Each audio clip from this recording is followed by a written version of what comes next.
Okay, mbabuzaako abatala kutumwebaze Godfrey Post abatulaba online wonna abaali basolti abatwagala mwenna mugamba mutya amanya gange Godfrey tumwebaze nga bulijjo embeerawo kubanga mbatuusaako amawulire amalungi buli wondaba sibeera na mawulire aganyiiza mbeera n'amawulire ag'essanyu kati omuntu ayinza okwebuuza oba tumwebaze agenzeewa ali ku faamu ye ali mu kulambula oba nedda olwaleero tuli mu mwaka mpya 2025 era mbadde sitikidde akabanga awo ntuukamu ekiseera nesooka nengendako ebweru nempumulako awo nemala nenkomawo mu ggwanga naye nga ntandise n'amawulire amalungi nti 2025 ogenda kubeera mwaka gwa ssanyu genda kubeera mwaka gwa kugula amataka genda kubeera mwaka gwa kugula mmotoka gwa kuzimba n'olwekyo gwe aba ali eyo nga tebinaba kubanga bikyuka kyeyinza okugamba embeera egenda kutereera just it's a matter of time giweemu akaseera eno wendi kitundu kino bakiyita Namaliga tuli mu Kampala tuli mu Wakiso district naye waliwo erinnya etuufu ly'akatundu kano kennyini lyennyini ngenda kubanga ndibabuulira anko kati sibaliyita batya Tikalo yes Tikalo ntera tambulako ne anko kati munange mugamba anko kati nvugako awo tuli Tikalo naye wano bayita Namaliga era nga wewali estate yaffe eya Cats and Dale Surveys Limited era nga bwekirunako olwaleero ate nga nina amawulire amalungi bannange teri kintu kisanyusa ng'okugula ettaka ng'okufuuka landlord mu Kampala. Kampala si mwangu kati wano wendi ndi mu ttaka lya Bendi ngenda kubanga mbalaga omu ku bakyala muto nno mukyala muto mwana muto naye tosobola kukkiriza nti wano we tuli ye nanyiniwo essanyu lyalina agenda kubanga libalaga kubanga mulina agenda kubanga noonyako ne Uncle Cats kubanga wano we tuli yafunawo okuva mu Cats and Dale Surveys Limited era nga Cats y'omu ku bantu abeesigika abantu abagamba nti osobola okufuna plot just ku mitwalo 5 bannange mwegendereza ebintu ebyo okubeera ne plot ya mitwalo 5 sisuubira nti naawe obeera seefu nga bomanya amataka bwe gabeera nga ne lyennyini lino ettaka lyoteeka mu kikebe n'osimbamu ebimuli nalyo oyinza n'obutalifuna ku mitwalo 5 omuntu naga mitwalo 5 osobola okufuna ettaka mbu ku miliyoni 1 osobola okufuna ettaka mwegendereza ebintu ebyo ojja kuba wakamala kulifuna enkya tutandike kugamba enkaayana ku ttaka zimanya ate eno zibatunda nga siriiwo kiba kirungi n'ofuna ekintu ekiri very genuine ng'ekyapa kyo osobola okugenda mu Ministry of Lands nokiverifyinga nga kikyo kiri mu maanyi agago ng'ettaka teririiko nkaayana so kyembagamba nti jangu eriffe aba Cats and Dale Surveys Limited of course tuba tugenda kuweereza ettaka bw'ofuna ekyapa kyo kibeera kikyo mu mannyago amatuufu kati nowe tuli ngenda kubanga mbalambuza naye nga essetu kyalina nnyingi abo boyagala ebombo otulina wonna mu Kampala wonna Entebbe Road Masaka Road buli wontu wonna amataka tukyalina estate tulina nnyingi ate nga ogyeko ekyo n'amayumba kati nga wano we tuli oba otulina wano emabega wange osobola okulaba amayumba agaliyo awantu we tukuweereza si we wantu wayinza okugamba kunyooma amakubo gabeerawo amasannyalaze we gali ndowooza tulina n'ennyumba eziri emabega wange olaba permanent houses abaka ba parliament bonna baagala awantu Cats and Dale Surveys Limited wabeera we bagula kubanga baba bamanyi nti ffe we are very genuine kakati olwaleero nga bw'okyagenda maaso n'okubanga olaba ekifaananyi ekyo ngenda kubanga mbagatako omu ku bakyala omukyala ono mukwano gwange ng'ogyeko okuba nti yafunye ettaka naye ng'ate member wa House of Prayer Ministries International ate ng'alina obujulizi bungi essanyu lyalina lingi sooka obuzeeko ku bantu abato ensi yonna eri mu kulaba beeyanjulire amannya go bakuyitaani oli mufumbo olina abaana bameka sente zino waguze ettaka lyenkana ki saagala byabuulira gwagenda okubabuulira babuuzeeko mukama yeebazibwe amiina Uncle Godfrey abooluganda mukama yeebazibwe amiina amannya gange nze Nantongo Prosi nga ndi mwemba Nantongo abeera mulongo nadda Nantongo Prosi ndi mukyala Muganda neddira nkima neddira nkima nezibeera ng'era emabira ezo ze neddira niye nga neebaza mukama ti kino kyentuuseeko tekibadde kiki tekibadde kyangu okusegerera ndi member House of Prayer Ministries kikulu era neebaza mukama okunyuga ku House of Prayer Ministries najeyungako 2015 2015 nali mbeera Kisaasi neebaza mukama nti neeyunga ku House of Prayer Ministries kuba kino sandi kikoze eki sandi kituuseeko naye nga neebaza nnyo omusumba Alozias Bugingo tuyigiriza okusaba nayingira House of Prayer nga siri mulokole naye nendokoka namumanyira na ku neighbor twali tufulumye ku sena amazzi nga amazzi gabuze ekisaasi omukyala najja nansabawo ekidomola nemuwa natandika Uncle Godfrey nalinga njoza ngoye nga njoleza abantu engoye ng'embeera entabuseeko nga bamanja renti abaana nga tebasoma kati we nayoleza oyo omukyala engoye naye nga ziwera 7 ateekako sabasaba ne mugamba sabasaba yaani nangamba Musumba Bugingo ko nze abeerawo nga siri mulokole nga sirina kyemmanyi ku byabaki ku byabalokole ekirungi nti ebiseera ebyo Salt teyali ku DSTV naye ng'eri ku GoTV kati kyamunyanguyira okukola ki okugiraba nemanya Musumba Bugingo nanjigirize nga sibangako nga sisabangako nga nsaba naye nga bino Mukama ebale kunkumaswi nenebika blanket oba bed cover nenkola ki nenebaka Uncle Godfrey nze omuntu eyali Musumba agenda na bulenjiri nti neobeera mu apartment yefaanana etya guba muzigo yalinze ng'omuzigo ngusasula emyaka mirundi egyo 2 embeera nentabukako naye bwe namanya Musumba Bugingo omukyala bwe yammanyisa Musumba Bugingo netandika okusiba Musumba ani Uncle tumwebaze nga newola okuva ku kibiriiti ng'embeera etabuse nenkola kikati Musumba we yagamba nga wandika essimu nempanika essimu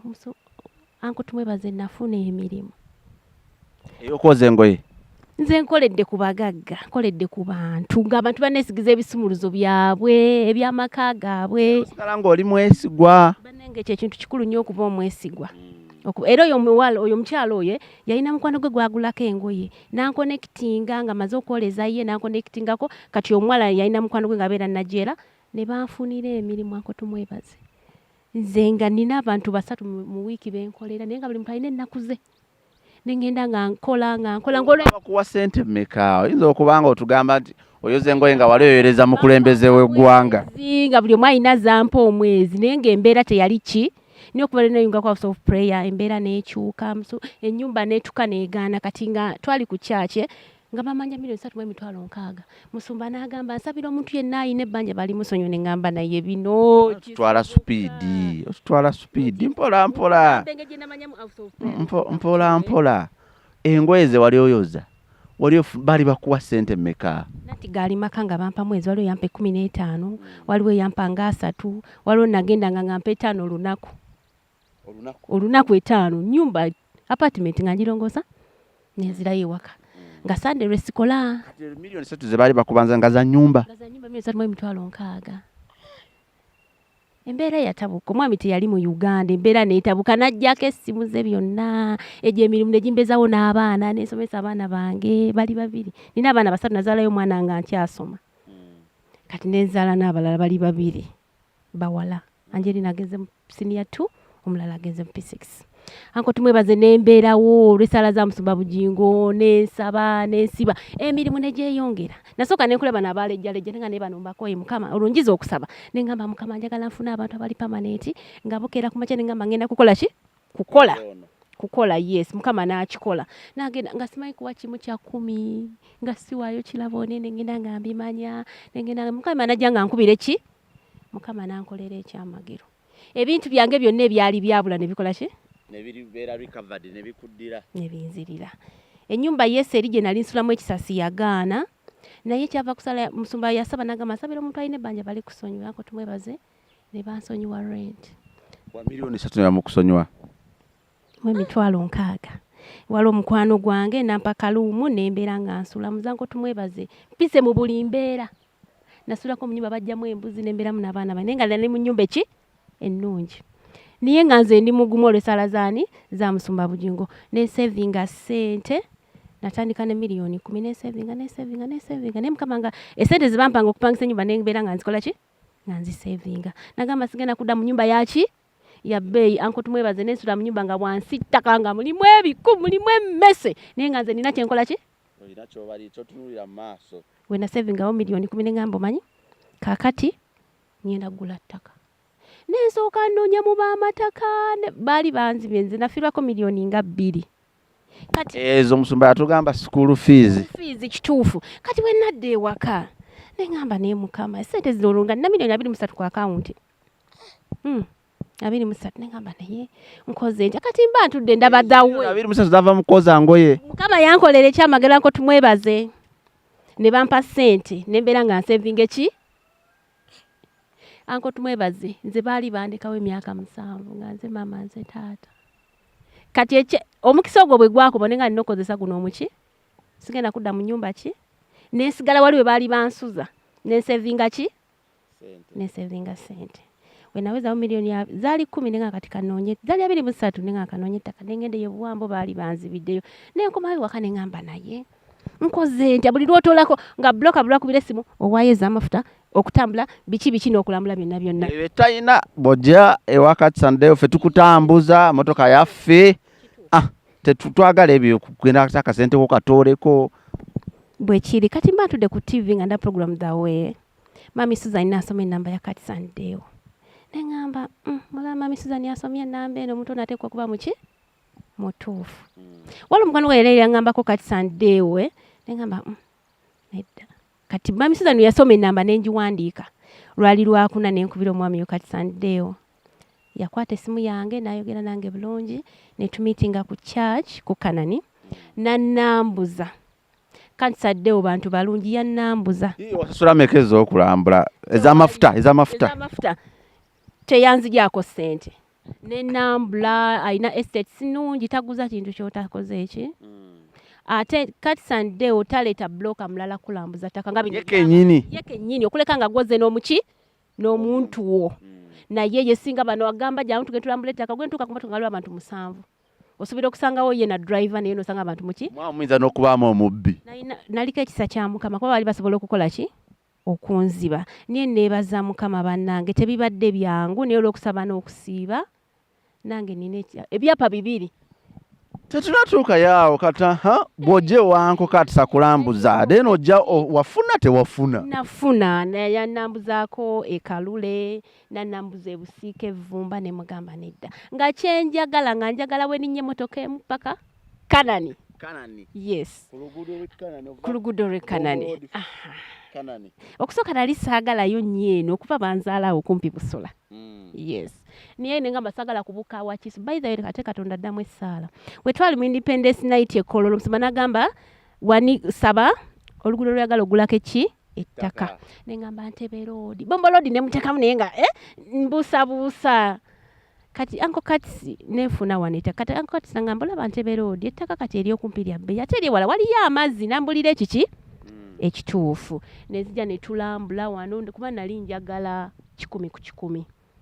tekyali ekiki nali njagala awasingawo nefuna onenga akansooka ntwala eki 10 ku 10 nanambuza muntu mulungi muntu mwesigwa nasooka nensasulako ekitundu ezo miliyoni 23 ze nayina okusooka nalabanga ennyingi naye ne binkwatamu awo ne wabulayo balansi yampa ebbanga ne lituuka ne liggwako naye naakola ki nangumiikiriza nengenda nga nsasula mpola paka wenkoze eki anko tumwebaze essaawa yaleero nagula miliyoni 38 kale n'okukyusa ebyapa essaawa nenowompa miliyoni 2 sikuwaawo ozowulira yali nnyedde ebbeeyi sikuwaawo naye nga neebaza Mukama tebibadde byangu naye n'ekiramusumba kye yatugamba nti oba olina kyoyagala lemerako saba ate nga bw'okola tomala kusaba oddeyo waka weebake Mukama nakukkiriza saba ate okole kuba ne Mukama agamba naawange emikisa emirimu gy'emikono gyaffe yes ate manya kyoyagala beera determine weerumye nze nga anko Kati anko tumwebazi nalyanga nemuke naye nga ku account nayo miliyoni zange ago nengamba tulye muke tulina kye tukola ki nga buli kasente ke bampa nkola ki nga nange nkola nensevinga omwami teyakuwaako ku sente nati nga mwegambye nti byatabuka okitegeere osigala gwe olina ekirooto kyo vision yo nogaa nedda erina okutuukirira nennemerako nga buli kasente kenfuna ojjako ekimu ekyekumi nenkola ki nensevinga kusevinga kumanya kyoyagala kwewaayo nakwerekereza ojja kutuuka ku kyokola ki ku kyoyagala so kati oli Land Road mu Kampala yes njampangisa naye nga abantu bazimba amayumba ne batagasulamu ne bagapangisa naye nga Land Road naye nga naye apangisa nga ojasiye nga akyagale kati naawe opangisa naye oli Land Road kati plan ki gy'olina waguze ettaka lyenkana ki omuntu atulaba njagala omubuli ku kikumi ate ettuufu eryo olinza ogenda mu esente bagamba kikumi naye nga si kiki ebintu bya Cats and Deo bituufu kimu opima ne bwogenda mu land zino verifying ne bakolaga nti ekyapa nga kiri mu mannya go si mala kuwa kyapa ate n'otandika okuzunga process y'okukiprocessinga ate kive mu mannya gato kiddewa kiriki nga kiwedde tugenda kukirabaawo tujja kiraba bulungi nnyo kati opulaninga okukola ki wano ku ttaka lyo ku ploti eno amaka gange ennyumba yange erina okubeera mu prayer room prayer room erina okubaamu ate era neebaza muka kuba luli nalinga ndowooza okuzimba ennyumba nga ne prayer room sigimanyi nako nti omuntu ozimba ennyumba n'oteekamu ki prayer room niye byonna nabigira ku ki house of prayer nkozeemu omulimu munene yes kugamba tugenda kuba tuzimba Pentagon nga naawe wano ozimba Pentagon eyo tadde ettaka n'eriteekamu amafuta nteekamu ate Pentagon nina okupakinga ku parking ya Pentagon nino kugira emyaliro omwenda egyo mukama talina kyatasobola kola nko tumwebaze kasita omwesiga ne weewaayo n'okola mukama agaziyensa abantu abatana bakutegeera Cats and Deo Surveys Limited ku bulungi bwaffe kifaananyi kikyosobola okumukubira naddala abo be bafezze be babbye bannange abakkiriza mwenna abali eyo n'abantu bonna abatulaba ku social media app so TV abatuuza ku social radio waliwo n'abakulaba nga basinzira ku tumwebaze Godfrey Post abasinzira ku Cats and Deo nga bakulaba ku YouTube ku Facebook ku Facebook nga balaba anko tumwebaze post bane bagamba abaana abali ebwero abakola temubeereza banganda zammwe sente kuzirya bajja kuzirya ate nga mukola nnyo mwesiga ba Cats and Deo kwali kugundi ku Twitter bainako ku YouTube ku Facebook ne namba zaffe ziri awo ku screen awo ne namba kweziri mukubira ba Cats and Deo bajja bakolera kye mukola ki mwagala bwesigwa nze nali mpeddemu amaanyi nengamba kati nkole nte nenga mpulira njagala ki nga njagala ettaka newe nasinkana aba Cats and Deo bantu balungi bantu besigwa bagumiikiriza anko tumwebaze byankwata mungamuza milioni 10 nezo nenga wano ng'ettaka lino baagala likola ki kuligula nga Cats bamwana sente zidabolinga emirundi ng'ebiri kuze nakola ki nga yali mulala yali agenda zirieze agenda kukuddiza ezizo ng'afunyemu n'amagoba naye yangumiikiriza abantu beesigwa abantu balungi aba Cats and Deo basangibwa ku Bombo Road mayiro 14 okuva e Kampala kuba essimu ffe bo bennyini bagikwata abantu balungi bakuguza ekintu ekiki ekituufu nga kuliko amakonze mala n'emyezi nga sirambuddeyo kwegamba omwaka 2025 gwe gutandikidde mu ssanyu ngutandikidde mu ssanyu byapa 2 mannya gange gwe tugenda kufuna ebyava tulaba ku tumwebaze Godfrey Post agenda ali ku Facebook ali ku Twitter ali ku YouTube omukyala ndowooza muwulidde Post kyatugambye okuva mu Independence Night wafuna omulimu maama nafuna omulimu anko tumwebaze wetwava mu Independence Night yenza omuntu akeera ku church era kati lwakuba ndi wano nandibadde nayingidde dda Kanani Independence Night nasiibawo n'ensula era mbadde nga nsibawo n'ensula nga neziba kololo 2 mba nnyingidde naye bwe twamala okusaba enkuba yali yagala okutonnya nga mukama enkuba etonnya enaabe konkoyo obwavu nebbanja nga nebyapa kubulako ssente kyonna ekisibye mukama kikole ki akale ne kajja bwe kati ne kagenda negamba kati kusande envi waka ngamba mwalimu ngamba niyo manyali enkuba eno singa ensanze kukana yesooka neetonya tuuka ku kyaki saawa nga 7 Sumba yali atandise n'okubuulira enkuba neetonya n'enkuba nze muntu atatya nkuba nze muntu atatya musana nange nze muntu atatya biduduma naye enkuba bweryankuba nensaba mba nakatuuka ewaka mukyala mukwano gwe nakugamba ntongo waliwo naakalimu konze nenkafuna nko tumwebaze neebaza mukama mutokoogera manyi munaye ebintu ebimu tubyesirikira wamma ebyamagere ebimu byakusirikira neebaza nnyo musumba bugingo okutusabira musumba bugingo mwagala tambulamu ku ttaka liyo tambulamu wano tutambula nandibadde kino sikikoze eki bazadde bange baafa tebaguze ku ttaka mu Kampala nko Godfrey twali tubeera Mpererwe nakulira Mpererwe niye ku byentuseeko byonna mamange bazadde bange baafa tebabikoze eki kale balwala mangu ne bafa naye neebaza mukama hata mpangazi zango Godfrey ni myaka 39 nkikutudde abaana n'abazzukulu bonna bagenda kubanga bagula amataka nga bazimba